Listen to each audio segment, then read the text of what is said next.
روزہ توڑنے والی چیزوں کا بیان۔ کھانے یا پینے یا جمع کرنے سے روزہ ٹوٹ جاتا ہے جبکہ روزہ دار ہونا یاد ہو، اور اگر روزہ دار ہونا یاد نہ رہا اور بھول کر کھا لیا یا پی لیا یا جمع کر لیا تو روزہ نہ ٹوٹے گا۔ بیڑی، حقہ وغیرہ پینے سے روزہ ٹوٹ جاتا ہے۔ پان یا تمباکو سرتی کھانے سے بھی روزہ ٹوٹ جاتا ہے اگرچہ پیٹ تھوک دی ہو۔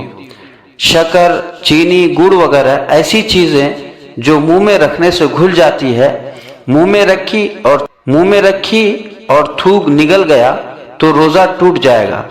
دانتوں میں کوئی چیز چنے برابر یا اس سے زیادہ تھی، اسے کھا گیا یا کم ہی تھی مگر منہ سے نکال کر پھر کھا لیا تو روزہ ٹوٹ جائے گا۔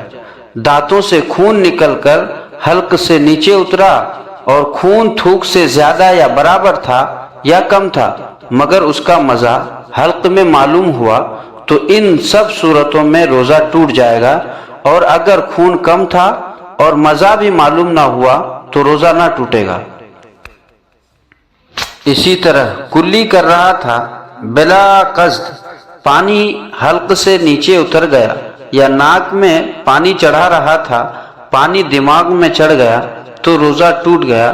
لیکن اگر روزہ ہونا بھول گیا ہو تو روزہ نہ ٹوٹے گا۔ سوتے میں پانی پی لیا یا کچھ کھا لیا یا منہ کھولا تھا اور پانی کا قطرہ یا اولا حلق میں چلا گیا تو اس صورت میں بھی روزہ ٹوٹ جائے گا۔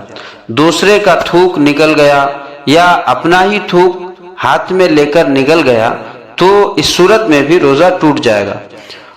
منہ میں رنگین ڈوڑا رکھا جس سے تھوک رنگین ہو گیا، پھر تھوک نگل لیا تو اس صورت میں بھی روزہ ٹوٹ جائے گا۔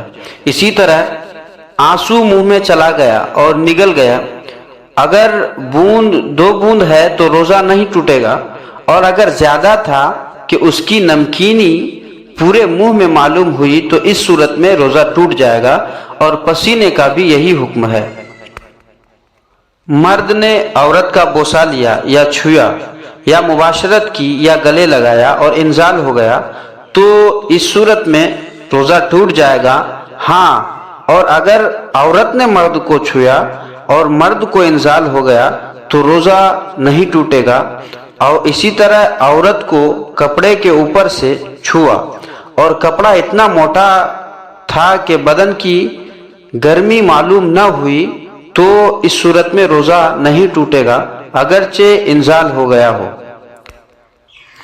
مرد نے پیشاب کے سوراخ میں پانی یا تیل ڈالا تو اس صورت میں روزہ نہیں ٹوٹے گا چاہے مثانہ تک پہنچ گیا ہو، اور اگر عورت نے شرمگاہ میں تیل یا پانی ٹپکایا تو اس صورت میں عورت کا روزہ ٹوٹ جائے گا۔ قصداً منہ بھر قے کی اور روزہ دار ہونا یاد ہے تو روزہ ٹوٹ جائے گا، اور اگر منہ بھر سے کم کی تو روزہ اس صورت میں نہیں ٹوٹے گا۔ بے اختیار قے ہو گئی تو تھوڑی ہو یا زیادہ روزہ نہیں ٹوٹے گا۔ اسی طرح اگر بے اختیار قے ہوئی اور خود بخود اندر لوٹ گئی تو روزہ نہیں ٹوٹے گا چاہے وہ قے تھوڑی ہو یا زیادہ، یاد ہو یا نہ ہو۔